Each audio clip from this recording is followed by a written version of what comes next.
Welcome to our session on mental well-being for crew during COVID-19. My name is Erin and I'm with MedAir. Joining me today via video conference is Dr. Kenneth Thigpen. Dr. Thigpen is an international psychologist with our partner, Workplace Options. Thank you so much for joining us today. Thank you so much for having me. So many of us have the opportunity to work from home. However, crew members, they can't do that. They need to be on board to assist passengers and guests. And so they're traveling, they're away from their homes and their families and their support networks. And in addition, they're pretty social people. That's why they went into the industry. They wanted to meet people, explore, travel, and with the social distancing guidelines, most of them are staying on board or in their hotel rooms. They're eating their meals alone. And this could lead to some feelings of kind of isolation and loneliness. What advice do you have for them? Great question. And it's a really great point because, like you said, everyone doesn't have the luxury to work from home. And so I would say the most important thing is to remember that social distancing does not mean or equate to social isolation. And so I know some people are maybe going back to their rooms and isolating and withdrawing and not socializing. But I would say, like, during this time, it's important that we become creative because we want to stay connected and we want to continue to stay social. So maybe it's that we say, okay, once we get back to the hotel at 8:30, we're all going to order our food, and then we're going to schedule a Zoom meeting or, a WhatsApp or WeChat to be able to still debrief about our day, to still just talk about life and what's going on, although we can't do it. And so we're still able to practice the social distancing while still not being socially isolated.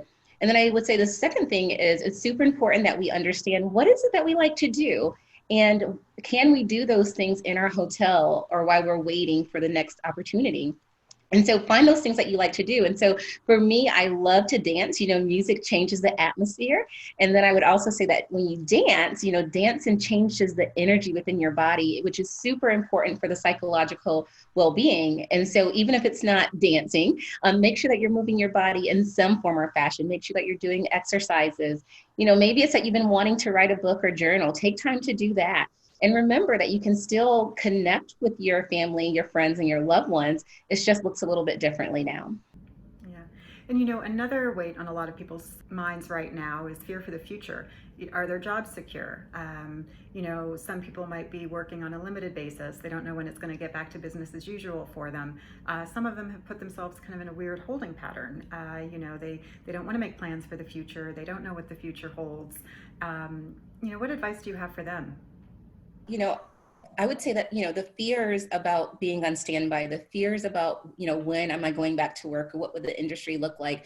Those are answers that I don't necessarily have, or questions that I don't have the answer to. But what I can say is that the fears and anxieties related to that, they're real. And I would also say that they're normal to an extent, because when there's fear and when there's anxiety, that drives us to take action actually. So the fear and anxiety that we have, we're taking action by following that social distancing that we were just talking about. It makes us take action in regards to, we're going to wash our hands more. We're going to, put our mask on. And so in that situation, fear and anxiety is normal. It's when we begin to become paralyzed by it, or we begin to overcompensate for it when it becomes a little problematic. And so what I would say is it's important that we are, one, aware of those fears and anxieties, that we acknowledge those fear and anxieties, but we also take action. And maybe that action looks a little bit about, being present, being in the moment. What we know we have is right now. What we know we have is this moment. And so maybe something that you can do to kind of help ground yourself is by thinking about, what are the things that I'm grateful for? Maybe at least once a day, by being present and in the moment, what are you grateful for? And then also taking time to celebrate your small successes and your small wins, because those are the things that we need right now. We talked about crew being social beings, and one of the ways they stay connected while they're traveling is via social media. However, there's a lot of misinformation on the different social media channels. So, I'm sure that brings a whole new level of anxiety. Absolutely. Oh my goodness. When it comes to social media and news in general, it's one, like you said, it's a lot of miscommunication. So, we want to go to Dr. Google and Dr. Facebook and Dr. Twitter and Instagram, which may not be our best source of truth or our best source of information. So I think the first thing I would say is when we're looking at that information, are we going to a credible source? Are we going to the CDC? Are we going to the World Health Organization to get that information? The second thing I would say is, it's important that we limit our time for the media in relation to the COVID virus. I get it. I'm a news junkie. I have always been a news junkie where I just have always watched the news first thing when I get up, probably last thing when I go to bed.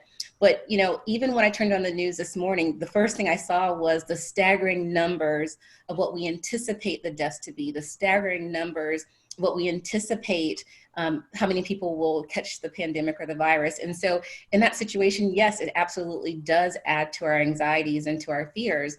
And so we should limit our time looking at the news. And so maybe it's that, we want you to be aware, we want you to be informed, but maybe you put some boundaries and limits on it where you say, I'm going to check it once or twice a day. And I'm going to put a time limit on the amount of time I'm going to stay looking at it. And then, of course, if you're scrolling through social media, of course, as you scroll through, you're going to see things related to the pandemic. And so as a choice, are you going to stop and look and continue to engage in that coronavirus and the pandemic updates and information that could be reality or not? Or are we going to scroll by till we see the cute little puppies and the kittens and our family and our friends? Are we going to keep scrolling to see those things that make us a little bit more happy? And I would also add that, in the times where we're staying connected with our families, it's important that you're also getting news and sharing information back and forth there too. And so it's okay to give yourself grace. It's okay to give yourself permission to say, you know what, when we have our phone call tonight, let's not talk about anything related to the coronavirus. Give yourself permission to be able to say that. Or maybe you start the conversation by saying, you know what, let's talk about everything we know of in the first 5 or 10 minutes. And then after that, let's just have a good old time and let's not even mention it. And so again, give yourself the permission and grace to be able to have that conversation. All very good advice, and definitely some things that I can incorporate myself. Do you have any last messages or keywords of advice for the crew members out there? Yes, this is uncharted territories. There's a lot of unknown, there's a lot of uncertainty. Yes, there's fear and anxiety. But what I would leave you with is 3 words. And those 3 words would be faith, hope, and love. And it would be faith that you have the faith to want to take the next step, even though you can't see the next staircase, just like Dr. Martin Luther King said. So whether it's your first step or your next step, having faith to know that when you do need to take that next step, you're going to be okay. Having the hope to know that despite of, we're going to have rainbows and sunshine again, and you're going to be all right. And then lastly, I would say love. And that love is being kind to yourself, being kind to others, having compassion for yourself, having compassion for others. And so again, those 3 words that I would leave with all the crew members is faith, hope, and love. Well said. Thank you so much for your time, Dr. Thigpen. We really appreciate it. For more information about the emotional support and wellness services available through MedAir, please contact your MedAir account manager. Thank you so much for viewing, and please stay safe.